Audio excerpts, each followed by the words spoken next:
I move, Mr. Chair, that the period of detention of Attorney Lopez be 10 days instead of 5 days. So move, Mr. Chair.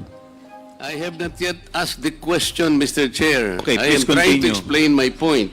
Please continue, Congressman Marcoleta. Because in the totality of evidence, as stated by Honorable Castro, there is an existing case, Mr. Chair. Ong versus Senate, GR number 257401, which says that the court ruled that the determination of whether a testimony was false or evasive requires an assessment of the totality of evidence presented to determine whether a witness speaks truthfully or merely trying to evade answering the question directly. So I am asking, Mr. Chair, how was the totality of evidence assessed, if ever it was assessed? Ano po yung pinagbatayan? I think we deserve to know how the assessment was made. This concerns the liberty of an individual. Under the Constitution, no one should be deprived of life, liberty, or property without due process of law. I think Attorney Lopez deserves to be heard. Ano po yung assessment na ginawa ng chair o ng committee? Congressman Paduano. Thank you, Mr. Chairman. Mr. Chairman, just to clear it out with regards to the jurisprudence that's cited by the Honorable Marcoleta with regards to Ong versus Senate, that is true. No, that the resolution of the Supreme Court favors Lincoln Ong, but that is a question of due process because Lincoln Ong was that time was cited in contempt. Now, question the case of Mr. Chair, I directed... and I am not yet finished my manifestation or answer to the query of the Honorable Marcoleta. Mr. Chairman. Mr. Chair, was the Honorable... Enzo Recto, kalaban ang katiwalian at kasinungalingan, kakampi sa katotohanan at kabutihan. Thank you, Mr. Chair. Yun na yung tanong ko sana, no, yung tungkol doon sa, Mr. Chair, yung attempted homicide. Before you continue, the chair would like to recognize the presence of the Honorable Vice President, Sara Duterte. Please continue. Okay, Mr. Chair, so nakita natin, no, yung melodramatic na nangyari noong weekend, at nakita natin yung kwento ng ating mga, yung ni SecGen, SAA, tungkol doon sa, Mr. Chair, parang merong problema sa audio, Mr. Chair. At nakita natin, Mr. Chair, na talagang paliwas sa mga napanood natin sa social media, doon sa mga reports, yung totoong nangyari.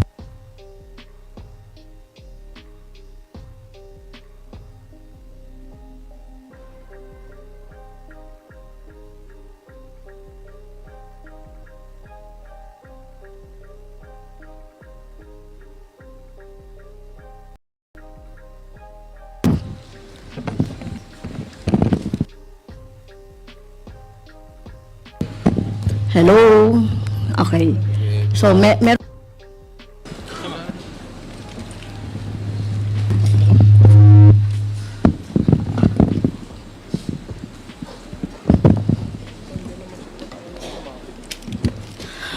okay, thank you, Mr. Chair. As I've said, no, doon sa mga kwento na napanood natin, sa statement ni BP Sara, at saka sa statement ng COS, ng OVP, so na-realize natin dito, paliwas doon sa kwento nila, yung tunay na pangyayari. Of course, pinatunayan niya nung interpellation ni Representative Swansing at saka ni Congressman Cohn. So, Mr. Chair, in our last session, so just to review, the committee passed my motion to hold Attorney Lopez in contempt under Section 11F of the Rules of Inquiries in Aid of Legislation for undue interference in our proceedings. and resolved to detain her for a period of 5 days instead of 10 days, or maximum of 10 days, as provided for in our Section 12 of the same rule. I must stress also, Mr. Chair, that the totality, just you have said a while ago, the totality of Attorney Lopez's acts and conduct warranted a detention of more than 5 days. Considering the totality of her acts of undue interference to the proceedings of this committee and the Congress as a whole, she not only admitted writing to the COA in order to suppress or prevent the release of documents, but worse, Mr. Chair, she continued to assert her position during our hearing, as well as in prior correspondences that she sent to his committee in refusing to attend our prior hearings. But by virtue of her conduct, the committee was deprived of invaluable information necessary to allow it to perform its role of crafting legislation for the improvement of the country's system of governance and transparency, Mr. Chair. In fact, she only attended when a threat of contempt citation loomed large should she fail to comply again with the subpoena duces tecum, Mr. Chair. Mr. Chair, in view of the what happened during the last 2 days or so, I would like to consider to move for a reconsideration of our resolution, insofar as it's limited the period of detention for only 5 days. I move, Mr. Chair, that the period of detention of Attorney Lopez be 10 days instead of 5 days. So move, Mr. Chair. 10 days, so additional 5 days, tama po ba? Yes, Mr. Chair, kasi hindi na siya makaka-attend ngayon, ano. Talagang so nakita naman natin sa history nung kanyang evasive attitude, behavior, at itong kinreate niya na sinasabi niya na nagpagsisinungaling niya na hindi naman siya hinaras or hindi naman siya na-barge yung kanyang, yung room ay kasama na po yan. So yung lahat ng mga pangyayari, Mr. Chair. So I repeat, I move to extend the period of contempt of Attorney Zulaika Lopez, Mr. Chair. Is there second to the motion? Mr. Chair, Congressman Marcoleta. thank you, Mr. Chair. Before an action may be taken by the committee, may I know how the totality of evidence was evaluated that merited the contempt order by the chair? Congresswoman Castro. Mr. Chair, I'd like to Mr. Chair, may I I'd like to answer? apprise the Yes, court, Congresswoman Mr. Chair, Castro. So, that in the case of sino po ang in-acknowledge niyo, This recognize, is, Mr. Chair? Congressman this is a point of Marcoleta. information, Mr. Okay. Chair. This is Yes. something that has to do with the rights Congressman of the liberty Marcoleta. people. In the court, Ay, maano eh. Congressman Marcoleta, let us, the chair recognizes Congresswoman may Castro. I ask, Mr. Please Chair? proceed, Congresswoman Castro. Mr. Chair, may I ask the action of the committee first on my motion, Mr. Chair, before we entertain? We will rule on the Okay, motion first. okay. Is there any second to the motion? Mr. Chair, may I be recognized, please? Duly seconded. Is there any objection? Mr. Chair, Hearing none, the motion is I was carried. recognized Mr. Chair. earlier before any action may be taken by the court, by the chair. Why is it that I am not allowed to speak? Congressman Marcoleta, there is a pending motion. We just acted Yes, on the but pending before motion that first. motion can be taken up, because this is about the liberty of an individual. May I be heard? Yes, You will be heard, Congressman Marcoleta, but we just acted on the motion. Now, Congresswoman Castro, please, could you please answer the query of Congressman Marcoleta? I have not yet asked the question, Mr. Chair. Okay, I am please trying to continue. explain my point. Please continue, Congressman Marcoleta. Because in the totality of evidence, as stated by Honorable Castro, there is an existing case, Mr. Chair. Ong versus Senate, GR number 257401, which says that the court ruled that the determination of whether a testimony was false or evasive requires an assessment of the totality of evidence presented to determine whether a witness speaks truthfully or merely trying to evade answering the question directly. So I am asking, Mr. Chair, how was the totality of evidence assessed, if ever it was assessed? Ano po yung pinagbatayan?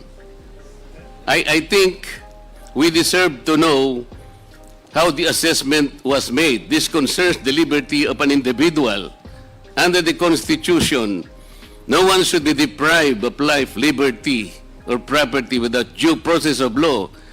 I think Attorney Lopez deserves to be heard. Ano po yung assessment na ginawa ng chair o ng committee? Kasi po ang nabasa ko lang o nakita ko, Mr. Chair, Attorney Lopez wrote the COA explaining the position of the OBP that the audit observation memo is not conclusive, which means, Mr. Chair, Attorney Lopez is merely explaining the nature of an audit observation memo. If I were the lawyer of the OBP, I would have done the same. Because I think the very nature of the AOM, it is not final and executory. Why would the COA abdicate its mandate of auditing the transaction or the funds utilization of the OBP? Why would the committee, Mr. Chair, arrogate upon itself the very mandate and responsibility of the Commission on Audit? Article 9D, Section 2, Paragraph 1 of the 1987 Constitution, Mr. Chair, I will read. The Commission on Audit shall have the power, authority, and the duty to examine, audit, and settle all accounts pertaining to the revenue and receipts of and expenditures or uses of funds and property. Mr. Chair, this constitutional provision jibes with Section 25, Paragraph 2 of Presidential Decree 1445 or the State Audit Code of the Philippines, which says, to develop and implement a comprehensive audit program that shall encompass an examination of financial transactions, accounts, and reports, including evaluation of compliance with applicable laws and regulations. Meaning to say, Mr. Chair, the mandate and authority to audit accounts on the expenses or expenditures of government is only the COA. I believe it is my respectful submission, Mr. Chair, that this committee usurped that particular mandate and that will now put the Commission on Audit positions in a compromise, Mr. Chair. How will you now assess the authority, the integrity, and the mandate? It is an independent constitutional body which mandate rests upon them. And I think the audit observation memo, Mr. Chair, is still under process by the committee, by the Commission on Audit. Why would we take that responsibility from the Commission on Audit? Why don't we allow the process to proceed and complete that investigation? I am raising a constitutional issue before this committee, Mr. Chair. We cannot arrogate upon ourselves the principal mandate reposed to the COA It is the Constitution itself which gave them that responsibility, that authority and mandate. Where in Article 7 of the Philippine Constitution, which is the grant of legislative power, can this committee arrogate upon itself that particular mandate? I would like that question to be answered, Mr. Chair. Thank you, Congressman Marcoleta. The chair would like to recognize the Honorable Congressman Paduano. Thank you, Mr. Chairman. Mr. Chairman, just to clear it out with regards to the jurisprudence that's cited by the Honorable Marcoleta with regards to Ong versus Senate. That is true. No, that the resolution of the Supreme Court favors Lincoln Ong, but that is a question of due process because Lincoln Ong was that time was cited in contempt. Now, question the case of Mr. Chair, I direct the Andale po, question to you. I am not yet finished my manifestation or answer to the query of the Honorable Marcoleta. Mr. Chairman. Mr. Chair, wait was to be the recognized. Honorable... Congressman Marcoleta, Mr. wait to be Chairman. recognized. Mr. Chairman, I have all the Mr. right. Chair, Paduano, you have the question was addressed to...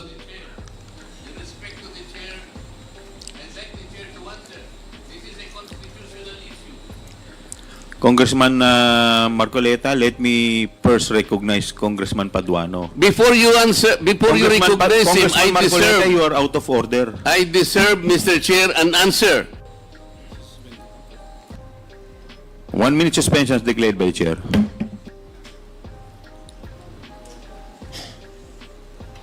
Bakit sa iyo? Bunyog, bunyog, halikan na kasama ka. Bunyog, kapag buklod ay may pag-asa. Luzon, Visayas, Mindanao, isa ang pananaw. Sa bagong Pilipinas ang bunyog isisigaw. Bunyog.